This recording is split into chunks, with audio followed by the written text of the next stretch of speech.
Dube TradePort is considered one of South Africa's top 10 investment opportunities.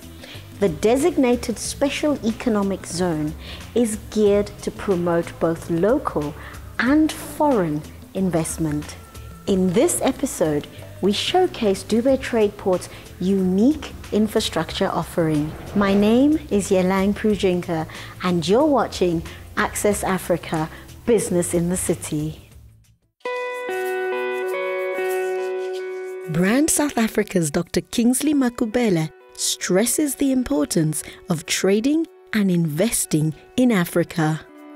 Well, the infrastructure development will make it much easier for us to trade with each other within the continent, to sell produce to each other. We don't have to let the Kenyans sell their roses to Amsterdam and we go and buy them in Amsterdam. They come back here. They can come straight from Kenya. So it's fundamental for our own development. Access for our own produce to each other's country. Not only ready-made produce, even raw resources that we so need for our own development. So as we develop this infrastructure, we're going to have access to the resources that are available within the continent. And these resources are going to be at disposal of the entire African continent. And I think it's important for us to keep on investing more on the infrastructure in the continent. Well, the economy of South Africa has evolved compared to some of the economies in the continent.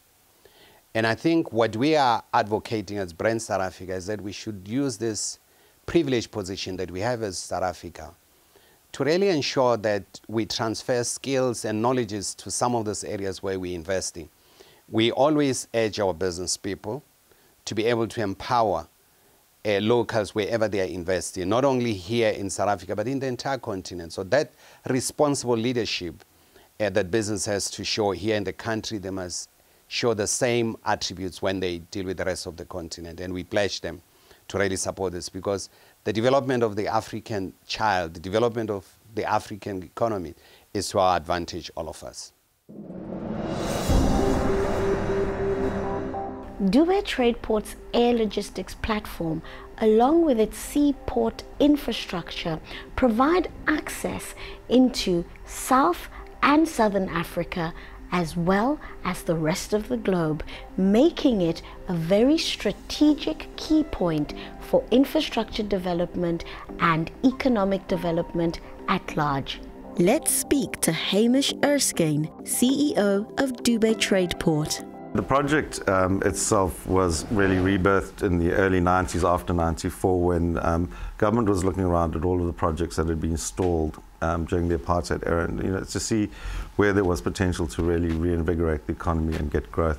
It became apparent that we were a very inward-orientated economy, and that to trade and trade globally, we really needed to put the infrastructure in place and really needed to look at what had changed in the many, many years that we hadn't participated as much in the international economy. We went on a process of looking at the project more from an economic development perspective than just an airport relocation.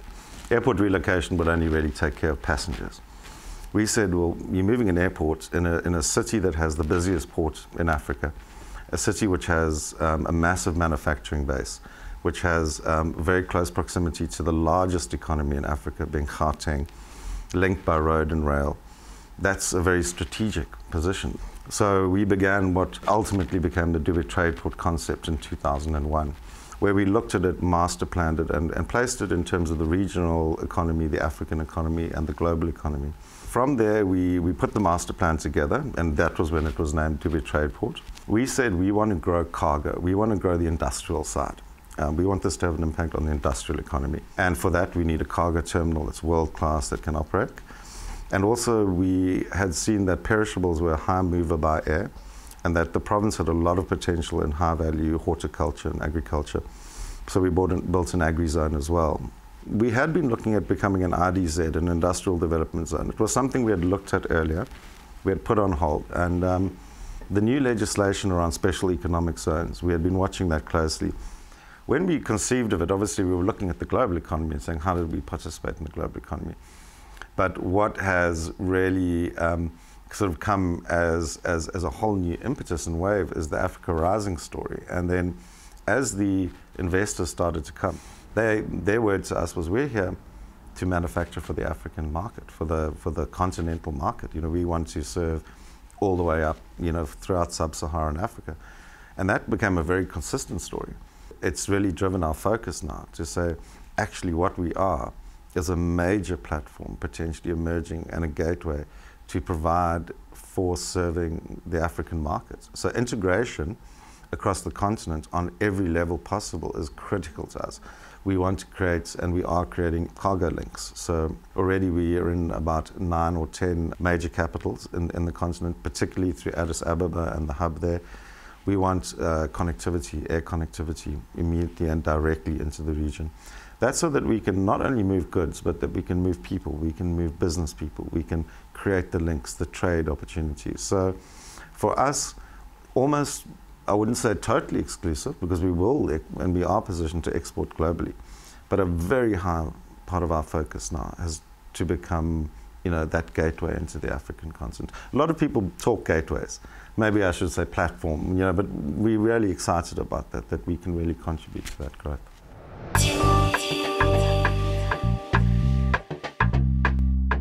Dube TradePort is strategically placed between Durban and Richards Bay harbours.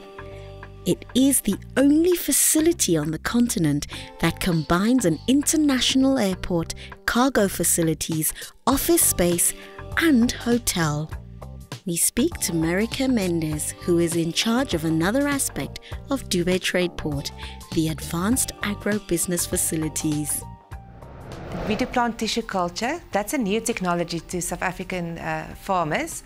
It's a way of propagating plants. We actually sell seedlings to the industry, but with this technology that we are using, tissue culture, we ensure that the plants are completely disease-free. We can actually eliminate viruses from the cultures. We grow it in sterile conditions, so there's no pests or anything that can enter the system. And the guarantee is then to deliver pest and disease-free plants to the industry. So specifically in Dube Agri-Zone, we're very much focused in stimulating the agricultural economy in KwaZulu-Natal, but also in South Africa, and actually also for exports, because we're close here to the airport. So a key focus of us is also to export the same technology, mostly to Africa as well. On our greenhouse, for instance, all our water is rainwater harvested. From the greenhouse roof, we've got an intricate gutter system that we catch all the rainwater that falls and we store it in one of our dams on site. And instead of using too many chemicals as well, we've got an ebb and flow system. That means that our fertilizer that we add to the water, we put our plants on tables and it floods the whole table, but all that water that the plants is not taking up is recaptured again, and then it's sterilized but through UV system, so not using chemicals as well. We've got quite a nice facility. For us at Dube AgriLab, it is very important. Everything we do is with a big environmental consideration to reduce our impact as much as possible. And in fact, instead of having a negative impact, have a positive impact. Dube TradePort offers 24-hour customs and clearance access, which boasts the ability to handle over 100,000 tons of cargo a year. It is also one of the continent's most technologically advanced cargo terminals. It's quite a unique opportunity. It's been an interesting journey to witness something from conception, the plans being developed, getting regulatory approvals for the construction and implementation. Each phase of the development has brought with it, new lessons, but new challenges as well. But it's been a wonderful opportunity. It's been a unique opportunity, really. We were used in this region of operating in a particular way where the airport was in the south of the city. So to convince a range of stakeholders that one, the development was necessary, two, it would bring a number of economic development benefits to the region was quite a challenge. And when we began implementation, I think the most important challenge or difficult challenge that we came across was convincing a range of players, to actually use the various services and infrastructure that's available here. We only had domestic connections. So we had to present business cases to a number of international airlines to actually fly to here. But we've had an introduction of new air services, those being Turkish Airlines, Qatar Airlines, Air Seychelles, Ethiopian Airlines connecting us to East Africa, and Namibia, etc. So that stage of actually getting their buy-in and actually know that there's an alternative entry point into this particular region was quite a challenge, but it's one that has been overcome.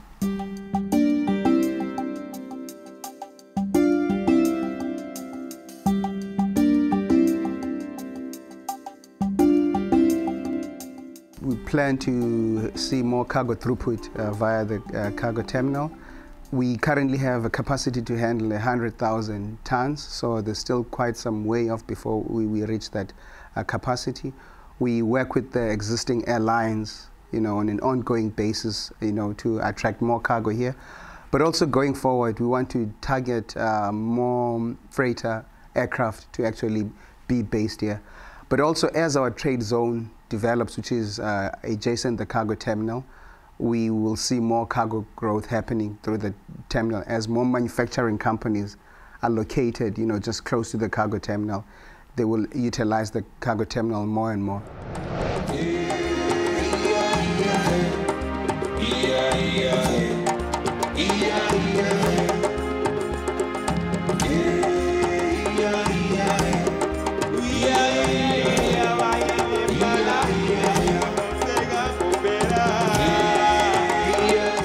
In this season of Access Africa, Brand South Africa has taken us to a number of cities in a bid to showcase how business is done in the city. We'll see you next time in another season of Access Africa. From me, Yelang Prujinka, thank you for watching.